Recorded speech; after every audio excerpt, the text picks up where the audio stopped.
Assalamualaikum warahmatullahi wabarakatuh. Saya Intan Andalusia Skaunang.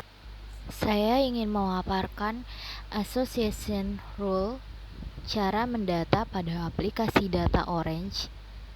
Berikut tampilan awal, awali option, lalu klik asosiasi,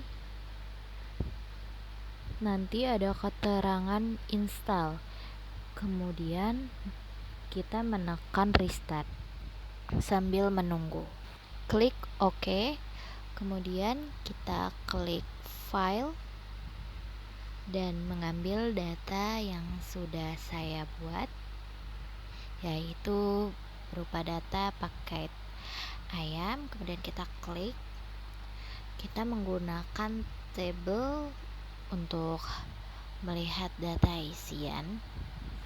Jika sudah memastikan datanya, kemudian kita klik data tabel, kemudian dari file kita tarik ke data table, lalu kita lihat berapa jumlah numerik dari hasil ayam yang tertera. Kemudian kita klik silang. Jika sudah, kita klik frequency item set. Kemudian dari data file kita tarik. Jika sudah, lalu terdapat minimal support yang tertera, lalu kita klik find item sets.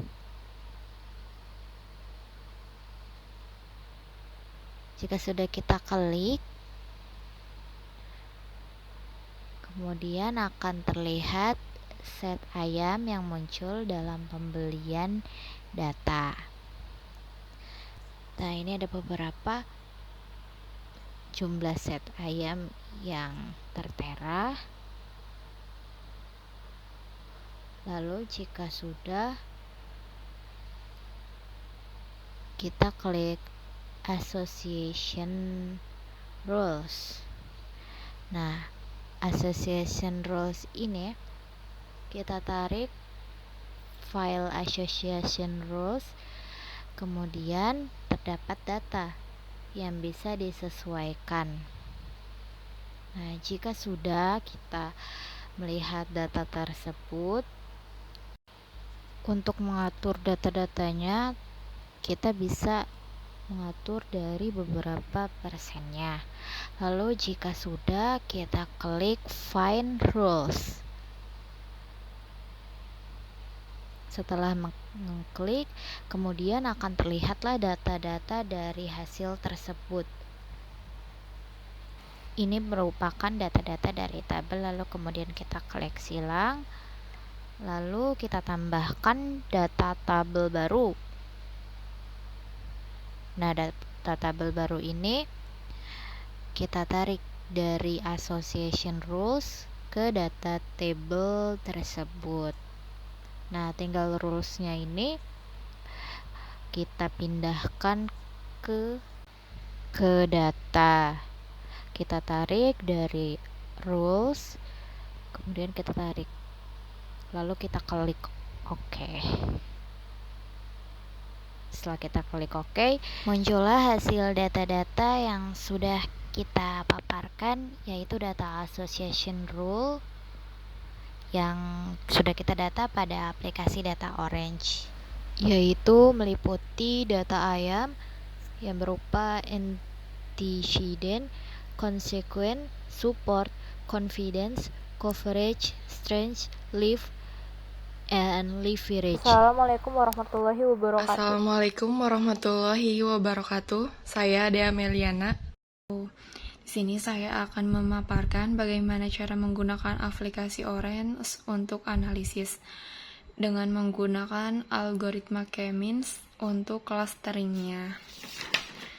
Nah, di sini sudah ada tampilan awal pada aplikasi Orange. Di sini saya akan menggunakan dataset pada aplikasi Orange-nya sendiri. Langsung saja kita klik pada menu file, lalu double klik. Nah, akan muncul tampilan seperti ini. Di sini ada dataset dari aplikasi data Orange-nya.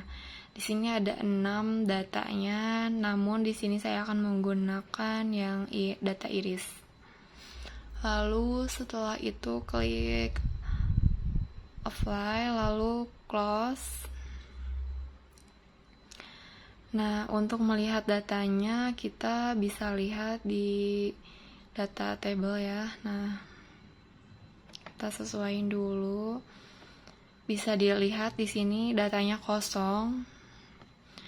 Lalu setelah itu kita hubungkan dulu datanya.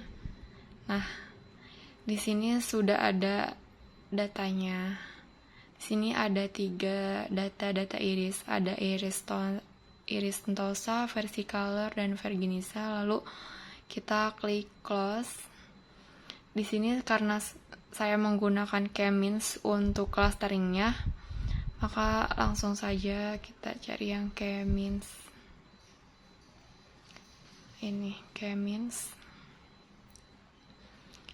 Lalu double klik. Di sini kita bisa memilih ya klasternya mau berapa. Namun di sini saya akan memakai 3 klaster saja. Lalu setelah itu kita close.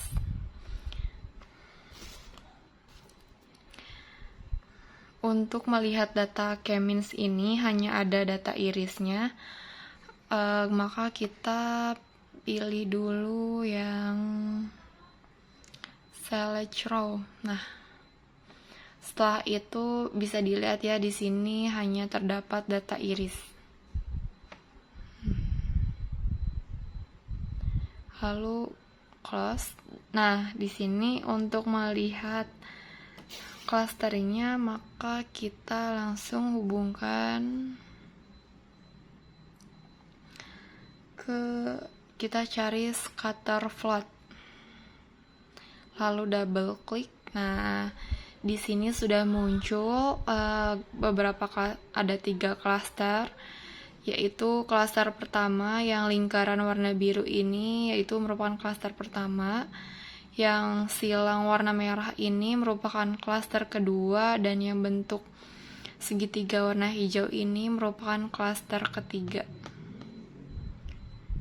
Nah, di sini kita close. Lalu selain itu kita bisa melihat klasternya dengan menggunakan MDS. Nah, double klik. Ini hampir sama scatter plot. Ada warnanya yang klaster pertama ada lingkaran warna biru, ini merupakan klaster pertama, dan yang silang warna merah ini merupakan klaster kedua, dan juga yang segitiga warna hijau ini klaster ketiga. Ini hampir mirip sekali dengan yang scatter plot ya, MDS ini. Selain itu kita bisa melihat clusteringnya dengan menggunakan block plot. Nah, di sini kita langsung terlihat ya, yang iris Sentosa itu ada berapa? Ada 100. Iris Versicolor ada 80, yang clustering satunya yang C3 clustering 3 ini ada 20, dan iris Virginisa clustering satunya ini ada 30, dan yang clustering 3-nya ini ada 100. Nah, setelah melihat datanya lalu close. Selain itu kita juga bisa melihat data K-means ini menggunakan data table-nya. Nah, kita double klik ya. Nah, di sini kan ada iris Sentosa 1 masuknya klaster 2. Dan seterusnya ada 3 klaster 1, 2, dan juga klaster 3 dari 150 data. Sekian dari saya. Wassalamualaikum warahmatullahi wabarakatuh. Assalamualaikum warahmatullahi wabarakatuh. Saya Triani. Saya akan melanjutkan untuk menjelaskan penggunaan aplikasi Orange Data Mining untuk menentukan metode klasifikasi. Yang pertama di sini ada file. File di sini berfungsi untuk memasukkan data yang akan kita gunakan. Di sini kita bisa klik 2 kali pada file. Nah, di sini kita sudah bisa memasukkan data apa yang akan kita gunakan. Saya menggunakan data set Excel kelulusan mahasiswa.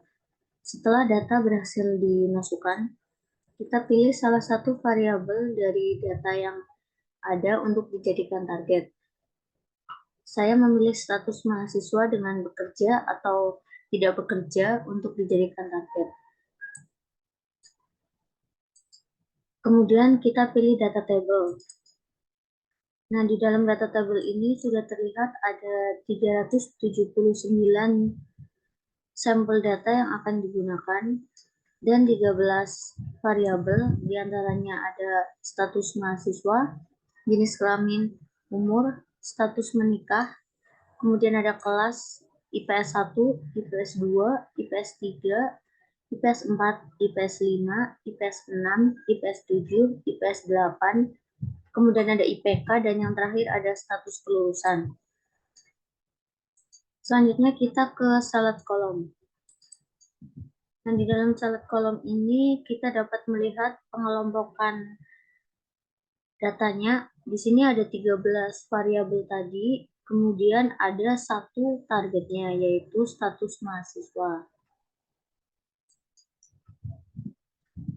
Lalu kita pilih tree, karena kita akan menggunakan algoritma ID tree. Kita dapat melihat hasil decision tree-nya pada tree viewer. Kita bisa klik 2 kali di tree viewer. Nah, di sini sudah muncul hasil decision tree-nya, di mana hasilnya yaitu ada mahasiswa dengan status bekerja sebanyak 133 atau setara dengan 35,1%, dan mahasiswa dengan status tidak bekerja sebanyak 246 atau 64,9%. Kemudian ada status kelulusan mahasiswa dibagi menjadi dua, yaitu lulus dengan tepat dan lulus terlambat. Di sini status kelulusan tepat yaitu dengan jumlah mahasiswa yang bekerja sebanyak 2,8% dan mahasiswa yang tidak bekerja 97,2%. Berarti status kelulusan tepat di sini didominasi oleh mahasiswa yang hanya berkuliah saja atau tidak bekerja. Kemudian ada status kelulusan terlambat. Nah, jumlah siswanya yaitu yang bekerja 127 atau setara dengan 77,9%, dan mahasiswa yang tidak bekerja sebanyak 36 atau 22,1%. Status kelulusan terlambat ini didominasi oleh mahasiswa yang bekerja. Lalu di sini ada kelas IPS 3 dengan jumlah kurang dari sama dengan 1,90% dengan status kelulusan terlambat, di mana jumlah mahasiswa yang bekerja 100% dan mahasiswa yang tidak bekerja 0%. Ini didominasi oleh mahasiswa yang bekerja. Lalu di sini ada status kelulusan terlambat di kelas IPS 3 dengan jumlah siswa lebih dari 1,90% dengan status mahasiswa yang bekerja sebanyak 114 atau 76,0%, dan mahasiswa yang tidak bekerja 36 atau 24,0%. Ini berarti didominasi oleh mahasiswa yang bekerja. Selanjutnya ada status kelulusan terlambat, di mana jumlah mahasiswanya sebanyak 102 untuk yang bekerja, dan mahasiswa yang tidak bekerja 36. Di mana di kelas IPS 1 dengan jumlah kurang dari sama dengan 3,24% dan IPS 3 sebanyak lebih dari 1,90%. Dan yang terakhir ada status kelulusan terlambat dengan status mahasiswa yang bekerja 100% dan mahasiswa yang tidak bekerja 0%. Ini di kelas IPS 1 sebanyak lebih dari 3,24% dan di kelas IPS 3 lebih dari 1,90%. Selanjutnya juga kita bisa menambahkan box plotnya. Dalam box plot ini terlihat hasil dari datanya, yaitu jumlah mahasiswa yang bekerja sebanyak 133 dan mahasiswa yang statusnya tidak bekerja sebanyak 246. Ini berarti didominasi oleh mahasiswa yang hanya berkuliah saja atau tidak bekerja. Selanjutnya ada scatter plot.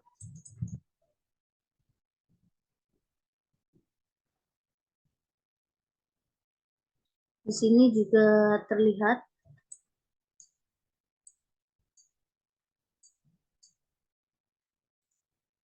untuk mahasiswa yang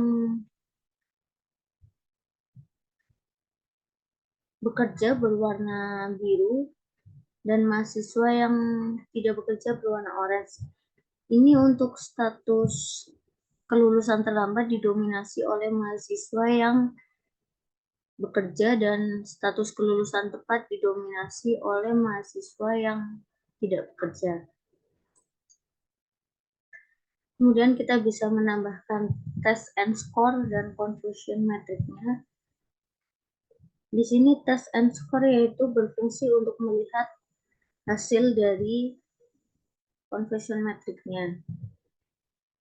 Pada test score-nya ada metode yang digunakan yaitu tree, kemudian ada Ausheng-nya yaitu prediksi yang tersimpan dalam penggunaan model, kemudian ada F1-nya merupakan rata-rata terimbang dari presisi dan daya ingat, kemudian ada precision-nya yaitu merupakan kemampuan untuk tidak memberi label positif kepada sampel negatif maupun sebaliknya, dan yang terakhir ada recall yaitu merupakan kemampuan untuk menggolongkan sampel yang positif. Di dalam conversion metricnya kita kedua kali. Nah, di sini terlihat prediksi aktual jumlah mahasiswa yang bekerja dan tidak bekerja. Di sini mahasiswa yang bekerja sebanyak 124 dan mahasiswa yang hanya berkuliah atau tidak bekerja sebanyak 255. Sekian dari saya, mohon maaf apabila ada kata yang tidak tepat atau kurang berkenan. Terima kasih. Wassalamualaikum warahmatullahi wabarakatuh.